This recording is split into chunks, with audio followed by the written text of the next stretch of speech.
Hi, I am Michael Santos with Prism Professors, and I'm going to continue reading from our course on the digital economy. This is a course that I'm super grateful to our sponsors at Righting Wrongs Law Firm and White Collar Advice for making possible. We are distributing this course to hundreds of thousands of people in prison as part of our advocacy efforts to argue for higher levels of opportunities for people to earn freedom. Ideally, we'd love to see programs in the system that encourage people to work toward work release programs and home confinement and other types of programs that will lead to them living as law-abiding, contributing citizens. But to do that, they absolutely have to have more knowledge about our changing world and specifically the digital economy. So we're going to continue with our lesson. This is lesson number 8 in our course, and we're going to be talking about Ethereum. While Bitcoin introduced the world to cryptocurrencies, Ethereum has expanded on that vision. They both operate on blockchain technology, ensuring security, transparency, and decentralization. The core purpose and functionalities differ. Bitcoin's primary purpose was to be a storage of value. Instead of keeping money in the bank or holding on to gold, Bitcoin provided people with an opportunity to hold a new type of asset class and participate in peer-to-peer transactions without the need for a central authority anywhere in the world. The Bitcoin blockchain primarily recorded transaction data, serving as a decentralized ledger for the currency. With Bitcoin, a person could travel anywhere in the world and always have access to the digital asset. Founders of Ethereum, on the other hand, developed this cryptocurrency for decentralized applications, also known as DApps, and smart contracts. The cryptocurrency, abbreviated as ETH and pronounced as ETH, serves as a global, decentralized computing platform. Ethereum's blockchain not only records transactions, but also hosts and executes smart contracts and DApps. These smart contracts run exactly as programmed without any possibility of downtime, fraud, control, or interference from a third party. The key contrast between Bitcoin and Ethereum is in functionality. Bitcoin focuses on being decentralized digital currency. Ethereum provides a broader platform for developing applications that can operate without the need for centralized control, extending beyond financial transactions to include any type of decentralized application. Ethereum's capability to run decentralized applications, DApps, and smart contracts without downtime or interference introduces a wide range of applications, from decentralized finance, DeFi platforms, to non-fungible tokens, NFTs. In other words, they are more than a store of value or cryptocurrency. They are part of a comprehensive platform for decentralized technology solutions. Now, here's the backstory of Ethereum. Since people primarily used Bitcoin as a digital currency, Vitalik Buterin, a programmer and co-founder of Bitcoin Magazine, proposed the development of a new platform that would go beyond the financial use cases of Bitcoin. The founders of Ethereum envisioned a platform that could execute smart contracts and decentralized applications, DApps, which would be powered by its own cryptocurrency, Ether, also known as ETH. They launched Ethereum in 2015 as a decentralized platform for building and running applications without downtime, fraud, control, or interference from a third party. What really makes Ethereum different from Bitcoin is the smart contracts capability. That's the heart of Ethereum's platform. It means that there is computer code for each smart contract, including the terms of the agreement as they self-execute. These smart contracts run on the blockchain, making them unchangeable and distributed, which means they are executed automatically when conditions are met, without the need for a middleman. So here's an example of a smart contract. Imagine you want to buy a house using a smart contract on the Ethereum blockchain. The smart contract is set up to manage the transaction between you, the buyer, and the seller. Here's a simplified version of how it might work. So first of all, somebody has to create the agreement. Both parties agree on the sales price and the conditions, which are then encoded into the smart contract. The contract is then deployed on the Ethereum blockchain. And there's an escrow functionality like service here. So instead of using a traditional escrow service, the smart contract acts as the escrow.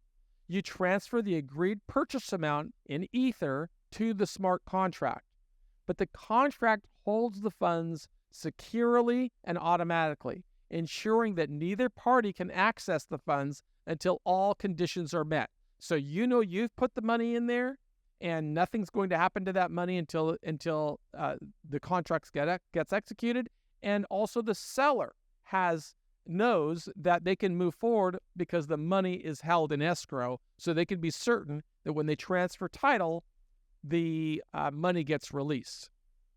The smart contract, it's programmed to verify if certain conditions are met. For example, it could require a digital signature from a third party verifying that a property inspection has been completed satisfactorily or that the title transfer has been prepared.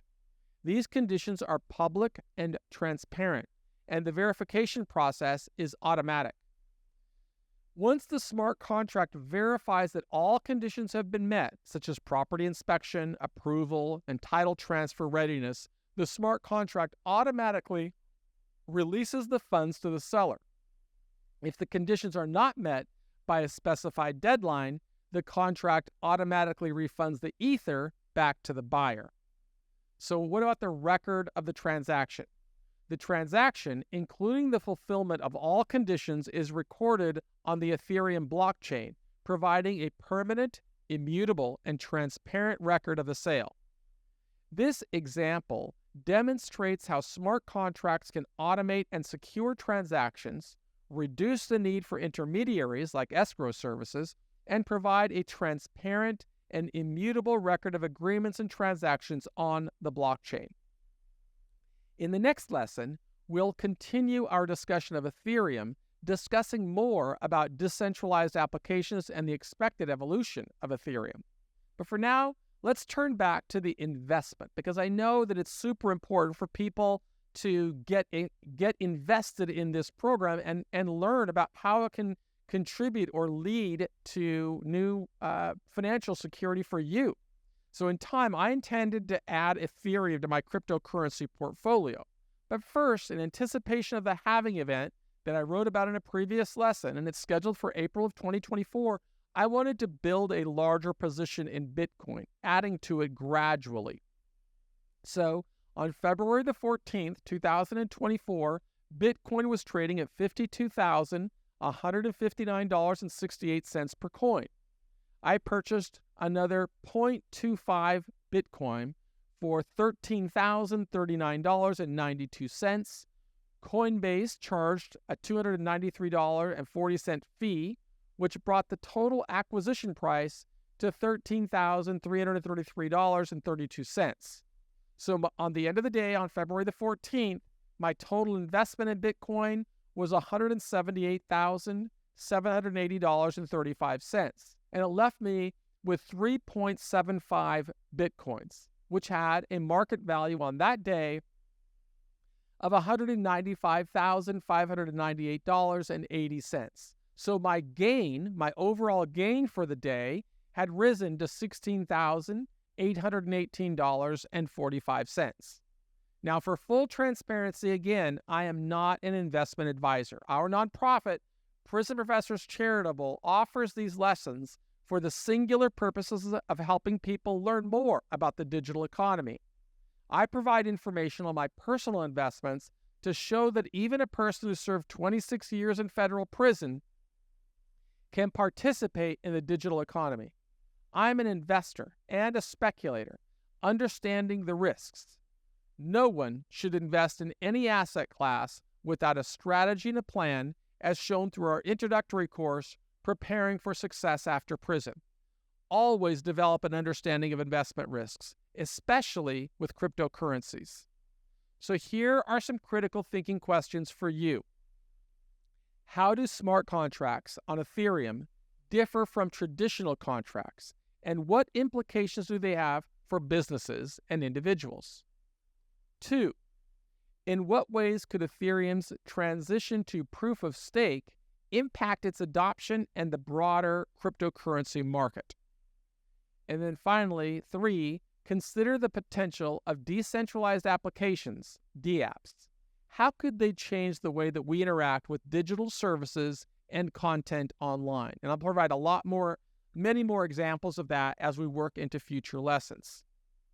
But this is something that we are also doing in an effort to try and change the system. We're striving to show that people inside who are working to develop their own skills and become more prepared for the world they're going to enter and to live as law-abiding, contributing citizens, we need more incentives. We need the system to allow people who are working toward earning freedom to give them an opportunity to transition into work release programs or home confinement or other types of ways. We want to differentiate people, and I believe, smart contracts in the digital economy are going to be a big tool in that.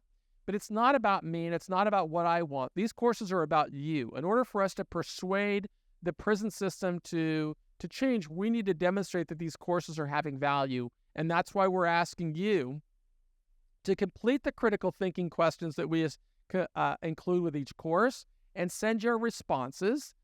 Just if you have access to email, send them to interns@prisonprofessorstalent.com.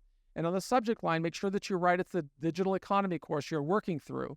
If you don't have access to email, then just send it through the mail to Prison Professors, care of the digital economy course, and send it to 32565 Golden Lantern, Suite B-1026 in Dana Point, California, 92629. If you're accessing these courses through the Adovo tablet, you should be able to provide your answers right there. Now, the previous lesson, again, I always like to give these, synopsis of what we've done. The last lesson was about decentralized finance. This lesson, of course, was understanding Ethereum. And in the next lesson, we'll continue our course on Ethereum by discussing decentralized applications. But again, I went through 26 years in prison and know how challenging it is to become successful when you come home. That's why I really encourage you to invest in yourself right now. Develop more understanding and knowledge of the digital economy and prepare yourself to prosper, because the world will not be so forgiving for you as many people in homeless camps have already figured out. They're filled with people who were once in prison and people who never thought they'd have a challenge succeeding. But the digital economy is really disrupting the world, and that's why it's super important for me to share with you what I am learning with hopes that you will become more competent to function in this really evolving world. I am Michael Santos. I really want to thank our sponsors at White Collar Advice and Righting Wrongs Law Firm. I also want to thank Ryan, who's volunteering with our program and spending so much time helping me understand the digital economy. I look forward to sharing more with you in tomorrow's lesson. Thanks so much for being a part of our community. I believe in you.